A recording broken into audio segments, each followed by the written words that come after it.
first of all, a director has to understand, and it really helps if the actor understands a little bit about games, because you know how to break down the text. The bottom line in anything you're doing in a game as a performer is it's one of two things. It's look over there, that looks bad, or we need to get 17 gems. And that is hidden in a narrative. Or as one developer said to me, it just disguises the ones and zeros. But it's a lot of disguising. But ultimately, you have to be able to bring all that talk alive in a character in a way that's realistic. And better written games will have much more character and a real interaction and a real scene that revolves around something. But for an actor auditioning or an actor doing something, it's always important to think about this is a game that a player is going to be experiencing, and so it's better to be a side character in a game, because the lead characters the player characters often don't have as much screen time, because a lot of times, you're the one just going, I need 5 more, get it, yeah, we're almost there, Bob. But maybe it's just your hands. I mean, there's so many unique things. If you're playing a player character, a lot of times you're acting with your hand. Or there's first person and third person. First person is when the actor is the camera. So in performance capture, you might have a little dot right on your hat that they can turn into the camera.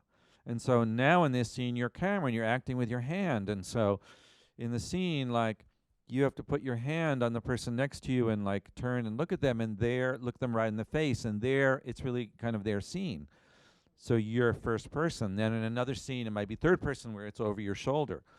Like for Iden in Battlefront 2, a lot of it was, you're Iden moving through, you're Iden moving here, you're Iden moving there, you're Iden going to see her father. So it's really important to be super flexible, but there's also a great opportunity for the actor to improvise and bring things alive with game writers, game developers. One of the most important things in games is that it's collaborative. It is so collaborative that no single person can really run away with it. So while I'm the director, I have a team of 7 people sometimes. I'm the performance director, but I have a cinematographer, I have a game designer, I have a narrative director, and it's also that whole team is going to weigh in on the casting, right, Ivy? That whole team and the publishers and people above 20 people are going to weigh in on the casting. So in my performance capture auditions, I give, if you learn the lines and you got dressed and you came down, man, damn it, you deserve a shot to do the whole audition. Because you never know if they're going to like you, if they're going to give you a different role, or if I'm going to remember you for something 2 or 3 years later, right? But it goes through so many people that you just have to do the audition like it's an experience. You get to do the experience because there's so many different people who are weighing in on it. I look at it as black box theater. So Very I much remember so. when I was little and I saw Chaz Palminteri do a Bronx Tale at a theater on Cahuenga, real little, do a Bronx Tale, and he was as a one-man show, and he was all the roles. He was the little black girl, he was the Italian guy, he was all of it. And to me, when I bring people in the room, I say this is your chance for freedom. The onus is on you to create the world. And so, ultimately, yeah, it's not as big per se as it used to be in terms of the transition of technology. There's no over gesticulation for the point of moving. It's not about that. It's creating the world, and you're in this world like in Star Trek when they went into the rooms and the pods and they could create those fantasy worlds. I forgot what those are called. Yeah. It's exactly what it's like. And so you walk, literally, holy shit, what an epiphany. That's exactly what it's like. Because you walk in and it's nothing. It's just an empty space. And then you actually, with your mind and your performance and your creativity, create the entire world. And so most of the time, I mean, I work on a bunch of different franchises, and most of the time, nobody tells you really what to do other than move here, move there, etc.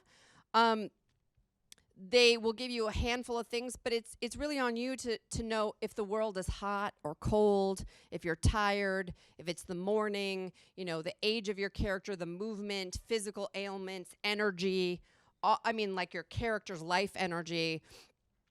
And that's your freedom and your expression and your creativity. And if you don't do it, then you don't get the job. I always tell the actor that you should think about 3 things, especially if the questions you want to ask. So first of all, also you have to realize that if you get an audition for performance capture or even for VO, a lot of times it's very heavily disguised. We have to scrub because of for security reasons. We have to scrub. We often name it something different. We scrub it. We scrub any details, like for the first Wolfenstein, which is which took place in the early 1960s, late World War II, early 1960s.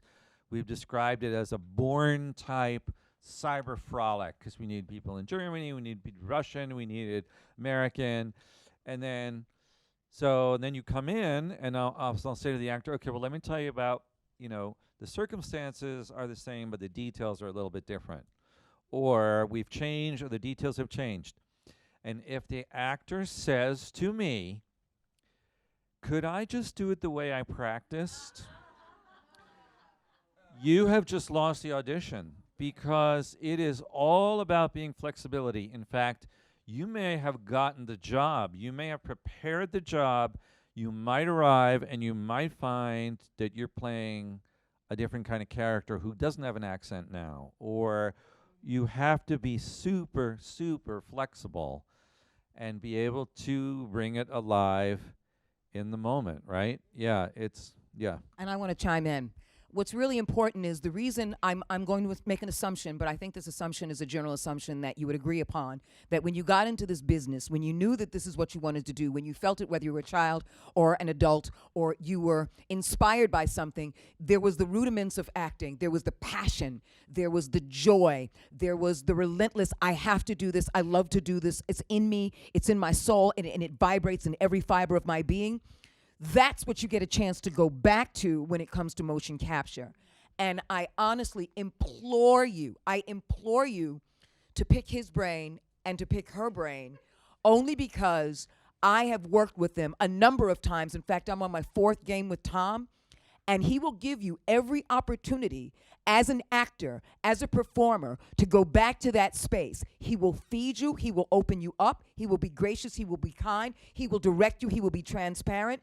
And so it is requests and required of you to show up with not only that joy, but the professionalism that says, I'm here to give you what you need while I'm going to be great at this. And I'm here to make sure that the reason you're bringing me in for casting is because I'm worthy and I'm prepared. Because after working with them a number of times, they will give you the playground and they will give you the freedom. But if you get hurt on the monkey bars, it's your fault.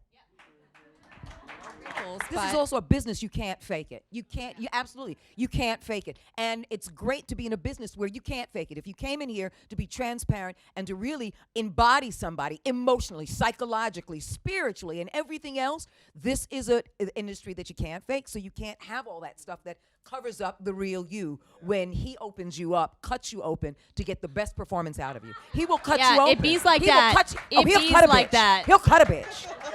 No, truly. And I'm grateful because you know what? I take everything that I've learned, everything that I imbibe from him, I take it and put it back into my work on camera. And I book shit because of him. And by the way, she